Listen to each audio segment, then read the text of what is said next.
guys, Jecothebeast F1 here today, back with a brand new video today in Singapore, right after Italy. I know I didn't post yesterday because I was so busy yesterday.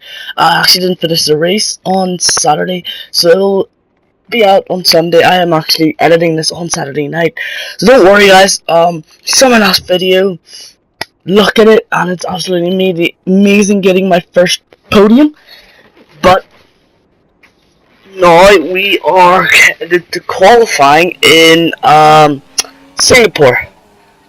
Oh, jeez, what did I do? Right, so you can see going across the start-finish straight. Heading into turn 1 now. Little bit scrappy through there, going a little bit wide. I only managed to do one run because I accidentally fast-forwarded the time a little too much and only got in one run. See Sebastian Vettel setting a 142. You can see just taking that line through the straight and going to this left-hander, going over that curb, braking there. So, for some reason Palmer is number one. For some reason going a little bit wide, keeping in 4th gear. If you shift down, you'll spin the back tires and spin out over the curbs here. I mean, again, is the most times you can. Get the car straight as possible, not look up that outside tire, or else you'll lose your time. Roman Grosjean with the 141. So, heavy braking zone after the straight. Going a little bit wide. I think I got the gas done a little too early. Felipe Massa with 141.4, and going under the grandstand now, 140.0 for Sergio Perez. Going a little bit wide, wanted to clip that curb. Over these curbs, nice. Going a little bit wide again, Lewis Hamilton with 139.4. Going through this fast double left-hander, and that gives us a 142.7. But Fernando Alonso qualifies me with a 141.4. As I said, guys, I did fast forward the time, so I only got one run in. Daniel Ricciardo set time on the super softs and did not manage to make it out of Q1. You could see I was doing some customizations and it was faster, but I wanted to stick with the wets, or else it might be a little bit too slippy. You can see it's over an hour long race, having 34.7 laps of fuel on, and I did take engine penalties. I think it's only one engine penalty I took because of reliability. So 5 red lights and away we go, and you cannot see anything, like seriously. We get past Pascal Wehrlein and Marcus Ericsson down the inside. You can see Daniel Ricciardo there, trying to stay down the inside, and I keep it down the inside. You can just see how much visibility I got through this. It was absolutely terrible. And I got past Daniel Ricciardo in an accidental dive bomb down the inside of Stroll, losing the back end and locking up, which wasn't that good. But you can see Palmer and I think it's a Haas of Grosjean. Yes, it is. Were ahead of me, and look at the visibility. I had to stay out of the spray, or else I could not see anything. Really hard to drive. You can see down the inside and around the outside of Palmer here. I get much better traction out of that corner, and we're side by side, but he will pull away because of his faster engine, so I just brake a little bit early and there's no point of fighting him. So now we are skipping to lap 5, where we actually catch up to Palmer, and yellow flags are out because of Romain Grosjean, who now suffers an engine penalty, and then the safety car comes out, and this is where I will show you guys everything onto what happened from the title of the video of the odd safety car glitch. So yeah, now I pit in first onto intermediates because I knew it was probably a faster tire, so I pitted now. Down to neutral as I entered. There's my pit crew over there. I'm the only one who's actually going in for inters, and I do 2.3 second pit stop in the rain, which is really good from the McLaren boys. And I'm currently P19 because of course I was out in P20, so lap 6, and I'm gonna cut to what actually happened. There was flashbacks involved, so I didn't know actually what happened. So I'll explain to you right now. As the safety car was coming in, I only caught up to the group. I lost the back end there, and if it's coming in, usually the lead car would slow down everyone so that he can get a good start off the safety car. But here, it wasn't the case. For some reason, as the lead car passed the start-finish straight, yellow flags were still out, and the safety car had not gone into the pits. So I'm not too sure what happened to the game. You can see that I was just going flat out on the straight. I thought it was green flag, but it wasn't, and then I didn't see Ericsson because of the poor visibility and smashed right into the back of him. I was really confused when this was happening, so I just flashed back and know when to go early, because now we just slow down so much. I was literally going at about 50 miles per hour throughout this whole lap, and then I accidentally hit Verline or Ericsson again, and we probably traveled at about just under 50 miles per hour this whole lap. So then it restarts, and you can see how slow they are going. Around here it's 29 miles per hour. Somehow I hit Marcus Ericsson, but you can just see, I'm not too sure what happened. Maybe a safety car coming in was called out too late, so then the lead car slows down everyone right now. So I'm going to cut to you the next bit that happens, because I don't want to be on the straight and only be traveling about 45 miles per hour. So then we cut to the end of the straight. You could see we were going so slow that cars turned ghost. And you can just see it there. Verline turned ghost, Ricardo, Magnussen, Ocon, Massa, Lewis Hamilton also turned ghost. So I gained about 4 positions under the safety car.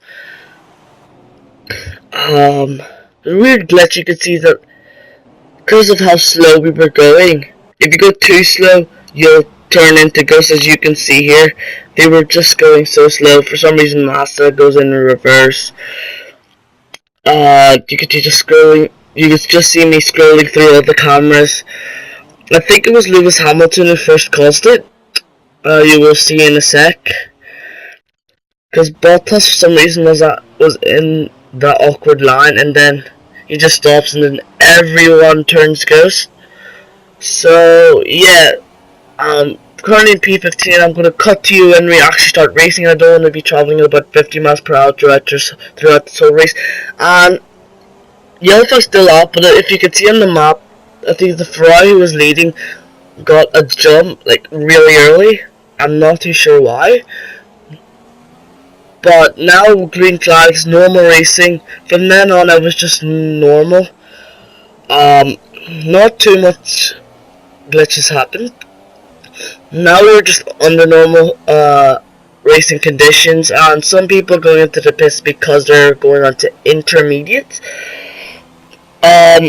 I do gain a lot of places because I was on intermediates. I put on my intermediates during under the safety car, so I gained much more time. You can see dive bomb in action. We do touch tires a little bit, but then I just fly past them. I don't know what he did.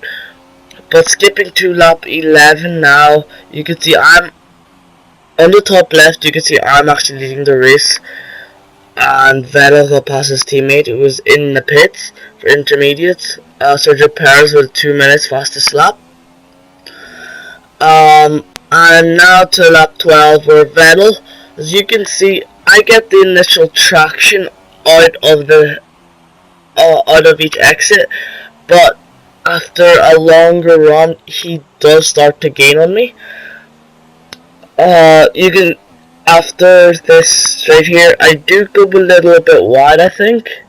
I do, but I do get the faster traction out of the turn, but then he will start gaining after me during the second half of the straight, and I do make a little bit of a mistake there. I try to defend on the inside, try to hold it on the outside. It doesn't leave me too much room, and I clip the back end of that black and red thing. And yeah, I think Sergio Perez was running close behind me, and he does break his front wing, as you can see there. Front left end plate, it looks like. You can see there 50% on all tires. I'm taking these until the dry, until the track turns dry.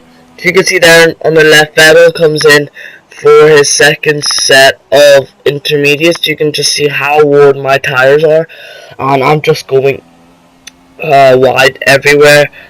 Vettel tries to pressure me. I cover down the inside, push him out wide a little bit, opening the steering wheel and defending my position. I'm trying to hold him back for as much as I can, but then Jeff tells me to come in now for not intermediates, softs or ultra softs. So at least I kept Vettel at bay, and now he has to push for the overcut. Probably if I let him pass, he would have probably beat me of the overcut, but he will get past me soon. Quite a slow pit stop, 2.8 second pit stop, not the best actually. So now Fernando Alonso is actually in P3 on the intermediates, and then I think he will change tires soon on the next few laps or so. If you look in the top left now, Fernando Alonso changed onto the ultra softs, and Sebastian Vettel was there, who came out from the ultra soft for the ultra soft tires, losing the back end a little bit, undercut Vettel, and Alonso's in P3 amazingly, and all I had to do was keep Vettel at bay. But since DRS was enabled, I just really couldn't do that. He just flies past me. I try to hold it around the outside. He pushes me out wide. I have to go off the track, and I get a legal overtake for making a pass off the circuit. And if you see there, it's counting down, and Vettel wouldn't get past me, and he just about gets past with 9/10 of a second left. Yeah, so Vettel just goes away. I get some clear air for the next 6 laps. Nothing much really happens. You can just see me there weaving. Sadly, Fernando Alonso does not keep his podium position, and you can see me there finishing double podium from Italy, now Singapore. Amazing teamwork from starting P20 on the grid, having that odd safety car glitch, and a good strategy from me and the team. You can just see me there on the left hand side, British flag, holding our Tournation and McLaren, racing in our home team. You can see there Fernando Alonso finishes 4th, and I finished 2nd. So that's really good. Valtteri Bottas finishes 3rd. DNF, Grosjean, Hulkenberg, and Raikkonen. Lewis Hamilton finishes 7th. You can see the driver standings. Fernando Alonso is 9th or 10th, and I'm in 9th with 41 points. He has 27. So he had a really good points position there. And in the constructors standings, we are 5th ahead of Haas now for McLaren. But that's going to be the end of the video, guys. Hope you guys have all enjoyed. Stay tuned for more, and peace, guys.